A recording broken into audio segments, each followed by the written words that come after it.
1400 വർഷങ്ങൾക്കപ്പുറത്ത് അതൊരു മഹാ ഉറവ പോലെ ഒരു നിർച്ചരിയായി ഒഴുകുന്ന എല്ലാ നന്മകളുടെയും ഒരു സോഴ്സായി ഒരു വലിയ തുടക്കമായിരുന്നു മക്കയിൽ. അന്ന് മുതൽ ഇന്ന് വരെ ഇനി അങ്ങോട്ടുള്ള കാലം മുഴുവനും അതൊരു നിർച്ചരിയായി ഒഴുകിക്കൊണ്ടേയിരിക്കും. കാരണം ഇത് മുഹമ്മദ് നബി റസൂലുള്ളാഹി സ്വല്ലല്ലാഹു അലൈഹി വസല്ലമ തങ്ങളാണ്. ലോകത്തുള്ള ഒരാൾക്കും ഏതെങ്കിലും ഒരു ചിന്തകനും ഒരു ബുദ്ധിജീവിക്കും ഒരു കവിക്കും ഒരു വരക്കുന്നവനും വരച്ചും എഴുതിയും പാടിയും പറഞ്ഞും ഒരിക്കൽ പോലും റസൂലുള്ളാഹി സ്വല്ലല്ലാഹു അലൈഹി വസല്ലമ തങ്ങളുടെ ആ മഹത്തായ ലോകത്തിൻ്റെ ഏതെങ്കിലും ഒരു ഫന്നിൻ്റെ ഒരു അലിഫ് പോലും എഴുതി തീർക്കാൻ കഴിയില്ല എന്നതാണ് വസ്തുത. തിരുനബി സ്വല്ലല്ലാഹു അലൈഹി വസല്ലമ തങ്ങളെക്കുറിച്ച് മാത്രമല്ല ചരിത്രം വാചാലമായത്. അക്ഷരങ്ങൾ ക്യൂ നിൽക്കുകയായിരുന്നു ഇമാമുകളുടെ മുമ്പിൽ.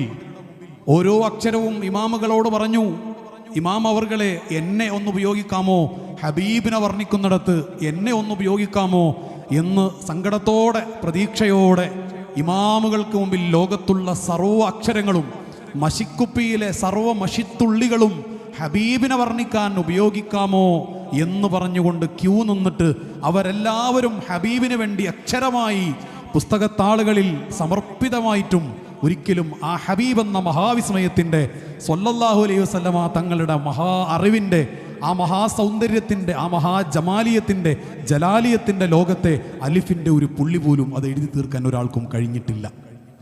അവിടുത്തെ കുറിച്ച് എഴുതാൻ തൂലികയെടുത്ത കവികൾ, സീറ എഴുതാൻ വേണ്ടി തുടങ്ങിയ ചരിത്രകാരന്മാർ, മുഹദ്ദിസീങ്ങളായ പണ്ഡിതന്മാർ എല്ലാവരും തുടക്കത്തിലും അവസാനത്തിലും എല്ലാം സമ്മതിച്ച കാര്യം, ഞങ്ങൾ ദുർബലരാണ്, ദുർബലത ഞങ്ങൾ സമ്മതിക്കുന്നു. കാരണം ഞങ്ങൾ ശ്രമം നടത്തിയത് എന്താണ് നന്മ എന്ന് പോലും ഞങ്ങൾക്ക് പറഞ്ഞറിയിക്കാൻ പറ്റാത്ത രീതിയിൽ ലോകത്തുള്ള സർവ്വ നന്മകളുടെയും കേന്ദ്രം, the ultimate source of all virtues of the world, that is the messenger sallallahu alaihi wasallam. അതെങ്ങനെ പറയും? നിങ്ങൾ എന്ത് പറഞ്ഞാലും അതിൻ്റെ റിയൽ ബേസിക് സോഴ്സ് അത് ദ മെസ്സഞ്ചറാണ് സല്ലല്ലാഹു അലൈഹി വസല്ലം. അതെങ്ങനെ, ഹൗ കൻ ഐ എക്സ്പ്ലെയിൻ? ഇതെല്ലാ ചിന്തക്കാരന്മാരും എല്ലാ ഇമാമിയങ്ങളും പറഞ്ഞതാണ്. പിന്നെ ഒരു പ്രവാഹമായിരുന്നു ചരിത്രത്തിൽ. കുറേ ആളുകൾ ഓരോ വിഷയത്തെക്കുറിച്ച് അവർക്കറിയുന്ന കാര്യങ്ങളെക്കുറിച്ച് ചെറിയ ഹിതമയെങ്കിലും ചെയ്തിട്ട്, തിരുനബി സല്ലല്ലാഹു അലൈഹി വസല്ലമ തങ്ങൾക്ക് ചെരുപ്പുണ്ടായിരുന്നു എന്നല്ല നാം പഠിച്ചത്. ആ തിരുച്ചെരുപ്പിൻ്റെ തിരുനഅൽ മുബാറക്കിനെ കുറിച്ച് ധാരാളം ഗ്രന്ഥങ്ങളുണ്ട് എന്നാണ് നമ്മൾ കണ്ടത്. ലോകത്ത് ഏതൊരു നേതാവിന് ഇങ്ങനെ ചരിത്രം പറയാനുണ്ട്.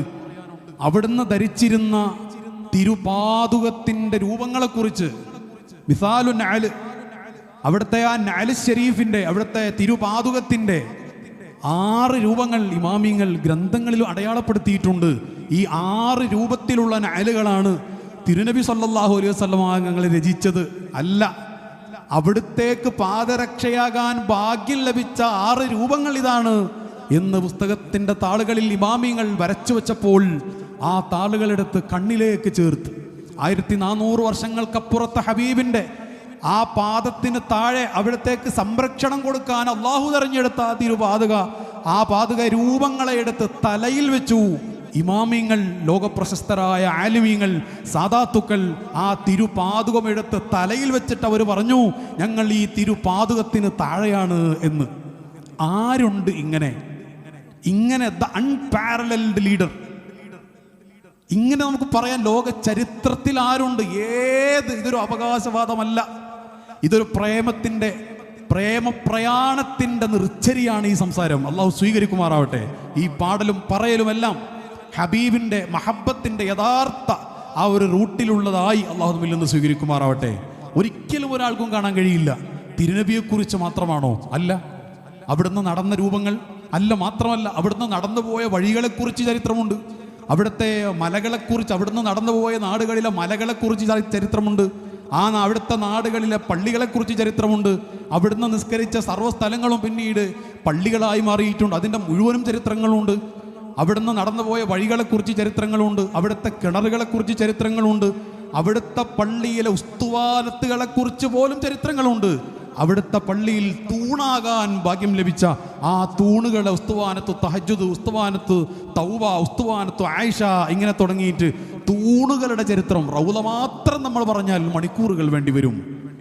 ലോകത്തിൻ്റെ സർവ്വ സെക്കൻഡുകളും കോടാന കോടി നിമിഷങ്ങൾ ഇനിയും എത്രയോ റബ്ബിൽ നിന്ന് സെക്കൻഡുകളെ ഇറക്കുമതി ചെയ്ത് സംപ്രേഷണം ചെയ്താലും നമുക്കൊരിക്കലും അവിടുത്തെ ആ അലിഫിൻ്റെ പുള്ളിയുടെ ഏതെങ്കിലും ഒരറ്റം തൊടാൻ പോലും സാധിക്കില്ല. ഇത് ഇമാമിങ്ങൾ എല്ലാവരും സമ്മതിച്ചതാണ്. അവിടുത്തെ ചരിത്രത്തിൻ്റെ ഒരു വിശാലതയാണ് ഈ പറഞ്ഞത്.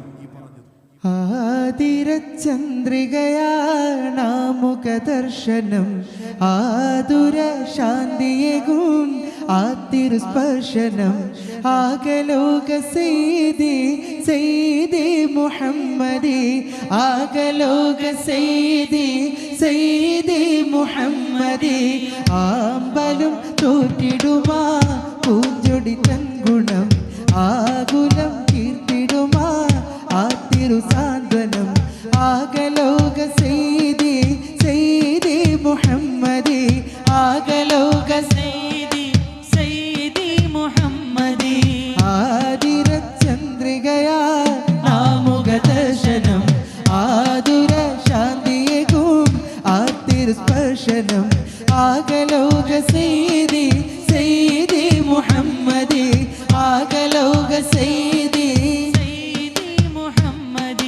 താരകങ്ങളായിരം ഒന്നിച്ചു ചേർന്നതോ താമര കടൽ നിറഞ്ഞു പൂത്തുലഞ്ഞതോ തങ്കവർണ്ണ തിങ്കളിങ്ങിറങ്ങി വന്നതോ ചെങ്കതിർ പളുങ്കിനാൽ പൊതിഞ്ഞു തന്നതോ താരകങ്ങളായിരം ഒന്നിച്ചു ചേർന്നതോ താമര കടൽ നിറഞ്ഞു പൂത്തുലഞ്ഞതോ വർണ്ണ തിങ്കളിങ്ങിറങ്ങി വന്നതോ ചെങ്കതിർ പളുങ്കിനാൽ പൊതിഞ്ഞു തന്നതോ എങ്ങനെ വർണ്ണിക്കും ഞാൻ പൂർണ്ണ സൗന്ദര്യത്തിനെ എന്തിനോടുപമിക്കും ഞാൻ എൻ്റെ സ്വർണ്ണമുത്തിനെ എങ്ങനെ വർണ്ണിക്കും ഞാൻ പൂർണ്ണ സൗന്ദര്യത്തിനെ എന്തിനോടുപമിക്കും ഞാൻ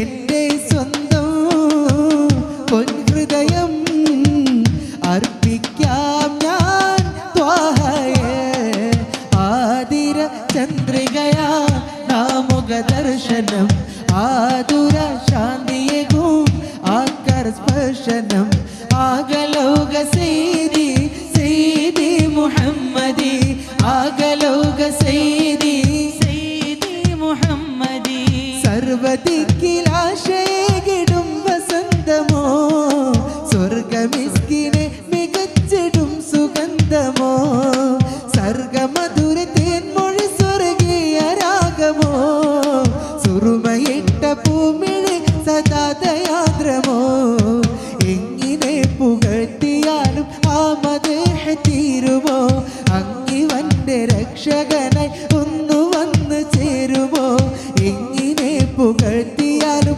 ആ മദേഹ തീരുമോ അങ്ങിവന്റെ രക്ഷകനായി ഒന്നു വന്ന് ചേരുമോ കരുണക്കടലേ ഓതിടാ ആയിരം സ്വാലാത്തുകൾ ആതിര ചന്ദ്രികയാ നാമുഖദർശനം ആതുര ശാന്തിയേകും ആകരസ്പർശനം ആകലോക സെയ്ദി സെയ്ദി മുഹമ്മദി ആകലോക സെയ്ദി സെയ്ദി മുഹമ്മദി ആമ്പലും തോറ്റിടുമാ പൂഞ്ചൊടി തൻഗുണം ആകുലം തീർത്തിടുമാ ആതിരു